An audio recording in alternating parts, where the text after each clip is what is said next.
The technology is a tool. And the technology it's an answer, it's not a question. So defining the questions, defining what is you're looking for, that's what drives me. Welcome to 20-Minute Leaders. Just sit back, relax, and learn from the leaders of today. It's a journey. Each one is different, unique, inspiring. Let's get started. This episode is powered by J Ventures, a community-driven VC fund in Silicon Valley, in partnership with Lomitech, and sponsored by Homeward Ventures, Hippo Insurance, Upwest, Hillel at Stanford, Leap, and Birthright Excel. Welcome to 20-Minute Leaders. Today we're going to be talking about connected devices in the world of cybersecurity. It's important. Meet Eran Fine, the CEO and co-founder of NanoLock Security. He was a consultant to Simagine that was sold to Snapchat and was the co-founder and CEO of Ori that was acquired in 2015. He was a consultant to Simagine that was sold to Snapchat and was the co-founder and CEO of Ori that were acquired in 2015. He was a senior consultant to Tel Aviv University NanoLock Science Center and Tsinghua University in Beijing, China's MIT. Eran was also the co-founder of On Eden that was sold to the Formula Group and created 5 comedy shows, among them the highly successful show The Leash. Eran Fine, welcome to 20-Minute Leaders. How are you? I'm very well, and I'm already looking forward for only 20 minutes. Feels so short. We have so much to speak about. We have way too much to speak about. You're absolutely right about that. But let's start with two things. First of all, where are you right now? It looks beautiful. It's our offices. We are about 20 minutes north of Tel Aviv. We decided that we wanted an experience which is slightly different from the big towers and so on and so forth. That impacts immediately on the nature of the people that coming to work in the company and the DNA of the company. There are birds around us. It's nice. Although I have to say that we just concluded the financing round, and since we're growing, we have to go into a more conventional location soon. Well, that's amazing. And yeah, actually, I had to ask you to put on headphones because there are so many birds around you, which are amazing for the daily work. For podcast recording, unfortunately, it's a little bit harder. But before we get into NanoLock and what you're doing with security for IoT connected devices, take me through the journey of landing in Japan after 16 hours in the wrong city and the wrong day. I have to hear that story. I have to. Okay. So it's a 16 hours flight and 2 hours by bus. That's the way it works. And, I've been going to the same city over and over. We had a customer there. So automatically I went to that exact same city, not knowing that I'm supposed to be in a different city with a different customer in a different hotel. I was very, very embarrassed. I felt extremely stupid. The people at the hotel were very kind to me. I think they felt sorry for me for being who I am. But it was okay. Being in Japan is so lovely. So even if it's the wrong city, if it's the wrong company, I've managed. But it felt very stupid. But it was also the wrong day. Let's not forget about that because that's also important. But they're so polite and they will never embarrass you. So they were doing all the right moves, but just on the wrong day. And here's a story that still resonates about 8 years later. So it's, it was an issue. I love it. So Eran, walk me a little bit through your experience in the cybersecurity space. You've done quite a lot of work there. And we'll get to then NanoLock and talk about IoT connected devices, but walk me through some of the big milestones in your career and what led you now to deciding to open your company, NanoLock. So it's a journey, and it was not cyber beforehand, it was other companies. So before NanoLock, I had a pleasure and privilege of being a consultant to the Nanoscience Technology Center of the Tel Aviv University and other organizations and so on and so forth. And I came across quite a lot of interesting technologies. One of them triggered my interest, and I thought it would be a great solution to the market. Obviously, I was wrong, by the way. So we came up with this idea. We thought, this is what we're going to do. We put it in front of decision makers in the U.S. intelligence community. They smiled politely and gently, said, okay, like this, but something we can use now and not 20 years from now. But it was a good feedback that led us to get NanoLock.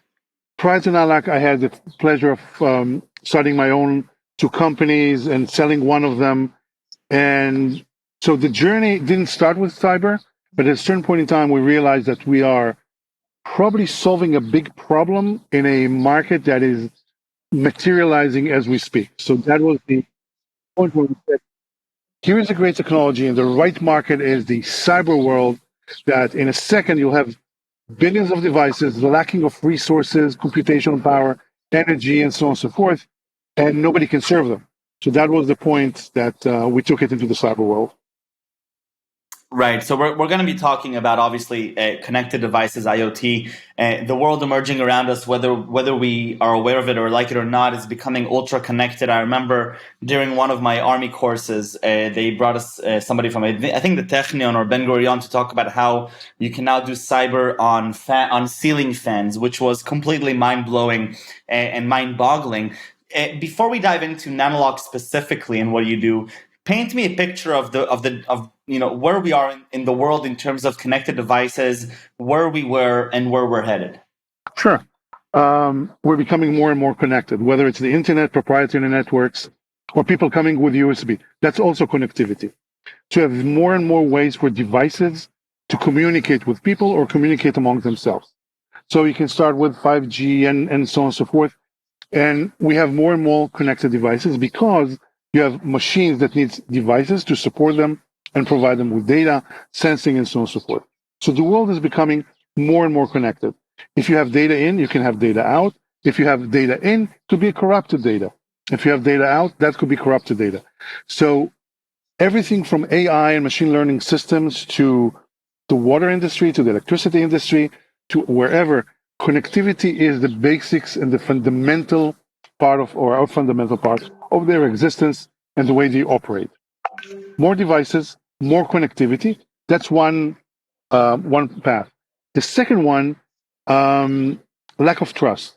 So you have more connected devices. They are not in your possession. They are not necessarily next to you. If you have a meter, it's in the street. It's in the field. It's not in your protected IT environment. And then somebody can touch it physically. Then one of your employees, which is not necessarily one of your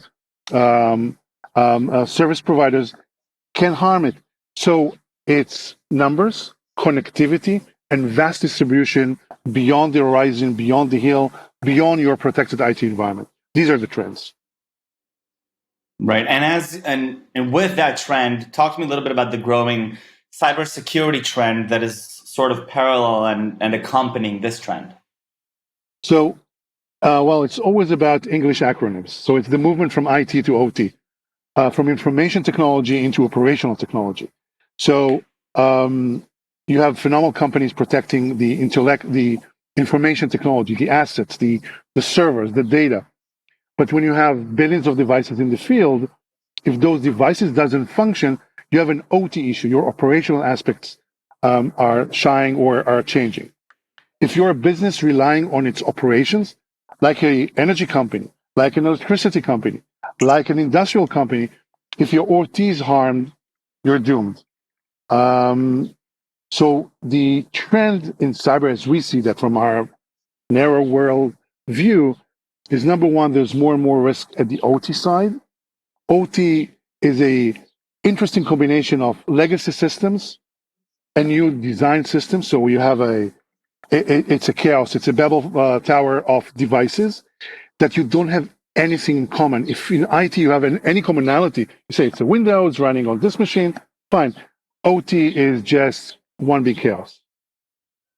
Right. And so with that growing concern, is this something that people are really being concerned with right now, or is this a concern that is going to be more relevant soon from the perspective now of an entrepreneur who's speaking to a lot of the people that are managing these connected devices? Sure. Well, it starts from the definition of people. Is my mom concerned? No. And she's people, by the way. My mom is not concerned, and people with fans in their houses are not concerned. Are people working in the electricity company, water industry, Colonial Pipeline in the U.S. concerned? Yes, they are. Are the people with holding or working with a bunch of field engineers that they didn't hire and recruit that are taking care of their field devices? Yes, they're very much concerned. Is that a mainstream among 9 billion people in the world? No, but for the specific industry of connected industrial and energy devices, it's a big thing. Right. Maybe, before we get into the technology, for those that are not yet concerned, and Okay. I am concerned, and I think that anybody listening to this episode should be concerned. What are some examples of potential use cases for how cyber can interact with OT devices around the world? Sure. Well, let's start with the fact that an engineer with access to smart meters can do something which is a fraudulent or a theft attack. He can manipulate the meter to do something different. So the bill goes down. The bill goes down. If the bill goes down, the consumer is happy. The electricity company or the water company are not happy. So that's a cyber and fraud. That's a fraud and theft attacks. On the other side, if you're looking into in industrial machines, like what happened in Honda or TSMC, one can cripple the industrial machines or the production floor and ask for a fee. So we have all the way from something from the outside to fraud and theft. And lastly, at a state level or nation level attacks, I can cripple the infrastructure. I can surge the energy consumption. I can cripple the water consumption and water distribution. So it varies from a fraud and theft to ransomware attack by cyber criminals to state level events that can cripple the country itself. So the bottom line is that we should be concerned. That's, I think, the baseline that we're setting here. Aware. Concern is being aware and, coming from my very Jewish family I come from, we are constantly concerned. So we're working with this to be only aware and not. But yes, there's a motivation, there's an ability, and it's a war, a constant battle between the two interests. So, NanoLock, you're coming in, you understand this problem, you understand the emerging world. It's a market that obviously as time passes by is exponentially more and more relevant. And I don't believe we've seen mainstream attacks yet that are prevalent to the day-to-day of people, which makes it mainstream, but that's inevitable, right? And I believe that if you go to your website, in one of the first sentences that you see there is that, things are vulnerable. That's just the way that it is. There's no way around that. How does NanoLock fit into this narrative that we're describing here? There were quite a lot of attacks that did influence day-to-day lives of many people. We're fortunate not to be affected by many of them here in Israel, but things happen. Number two, the assumption we came in with is there are so many vulnerabilities, we cannot solve vulnerabilities. Because the vulnerability of a device can start by Michael choosing the password 1234 Michael, which I hope you didn't. But I'm going to have to change it now. Yeah, I'm sorry for revealing that. But you have a variety of devices, a variety of vulnerabilities. Cannot be stopped. What you can stop is conversion of vulnerabilities into an attack or into a cyber incident. That's understanding number one. Understanding number two is it's a very complicated world, and probably the adversaries are smarter. They're ahead of us. So we try to find what is common, what is simple, and what is the last, call it the last or the first line of defense. Every attack that has to be synchronized is looking for a beachhead inside a device. Every attack. You want to be persistent inside the device. Otherwise, a restart will take the attack away. So you want to be there in a persistent manner. You can call it APT, Advanced Persistent Threats. Understanding number one. Number two, persistency in a device achieved by putting something inside the non-volatile memory, the flash. So we develop a technology that is looking on the communication between the processor, the CPU, and the non-volatile memory. And we say, if the command coming from the processor will change the behavior of the device in a way that is persistent, we will not let it through unless it's being signed properly by a server that we also provide. Meaning, whether you're an insider, outsider, or supply chain, whether you're the owner of the device, whether you're a field engineer with all the credentials, unless the software is properly signed by the server, your commands will not go through. Not only that, we will stop them and provide forensic and alerting information at the server level to the CISO and the owner of the device. If everything is fine, you can go ahead and do this. We also developed a technology that fits electricity-operated devices and battery-operated devices, as well as the variety of operating systems you can find in devices, because you have all the way from Windows and Linux in the higher end, but you find something called RTOS, real-time operating system, and even things which are even simpler than this in the more than 3 billion smart meters out there in the market. So that's what we do in a nutshell. So who does NanoLock sell to? So you're developing this technology, your understanding of OT devices, but how does this tangibly then get into the market, and how is NanoLock then being interpreted into the real world? So the guys who are benefiting from what we do, sorry, are the end customers, the utilities, the energy companies, the industrial companies. They are benefiting from what we do, and we first sell to them.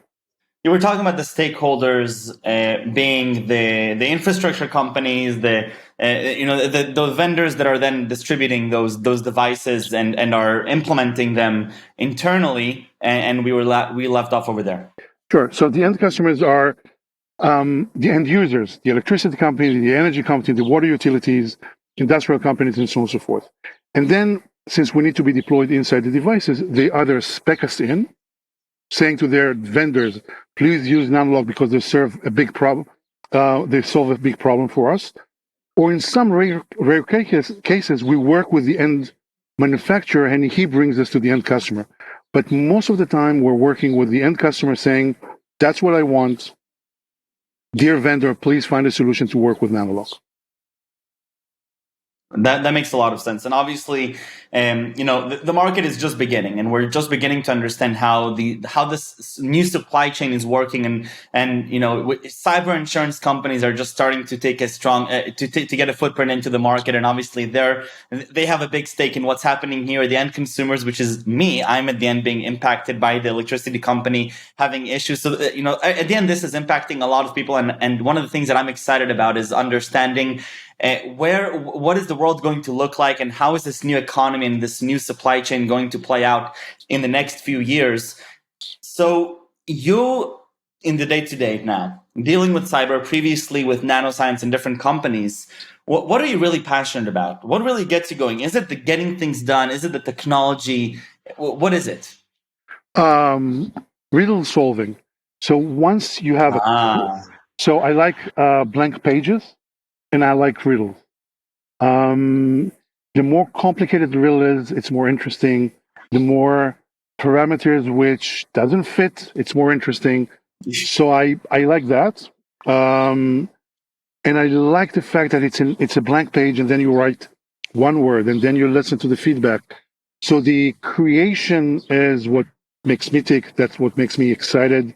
That's my passion. I had a different career in the past that was dealing exactly with that. The technology is a tool. And the technology it's an answer, it's not a question. So defining the questions, defining what is you're looking for, that's what drives me. I love it. Eran, I really want to thank you. You're right to say that 20 minutes is way too short, but I'm happy that I got to know you better and know NanoLock a little bit better. I want to take you back, though, with a few questions about yourself, and I want to take you back to your childhood and understand better what really fascinated you as a kid, before high-tech, before academia. What really got you going as a kid? Can I provide a nerd alert before I do that? Because all of my 100%. The answer to this question will nerd me completely. I was passionate about history and history. I don't have a better answer. It's not that bad. Well, being in the 6th grade, reading all the books that you can find in the library about Yom Kippur War, and having a discussion about that, and reading everything you can know about the pre-days of Israel. It's nice now. Try to have a conversation when you're 11 with your friends in the class about history. I see where this is going. What inspires you today in your daily life? What or who inspires me? You choose. Well, first of all, I'm inspired by nature. So that's whenever I can. I'm an avid scuba diver. I do that as a hobby all around the world with a specific passion for sharks and whales. Um, and I'm inspired by people who again, are asking questions and not letting the physical boundaries stop them. That's what excites me. And since I spend most of my time watching episodes on TV on either Sharks or Cosmos season 2, that's what gets me excited, apparently. I love it. And what are 3 words that you would use to describe yourself? Overweighted. No, these are 2 words, and I'll take it back. No, but I'll deal with that. I promise, Michael. I'm working on this. Too many flights. Probably passionate. Probably, I would say passionate. I would say curious. That's if I needed to find one word, that's curious. So passionate, curious, and knowledge driven. Sorry, it's 4, but this is the way I would like to describe myself. I'll take it. There's a hyphen in the end. Eran, toda rabba. Thank you very, very much. This was wonderful. Best of luck with NanoLock security. Thank you for making our devices safer, and stay safe and stay healthy. Toda rabba. It was a true pleasure, and thank you for having me.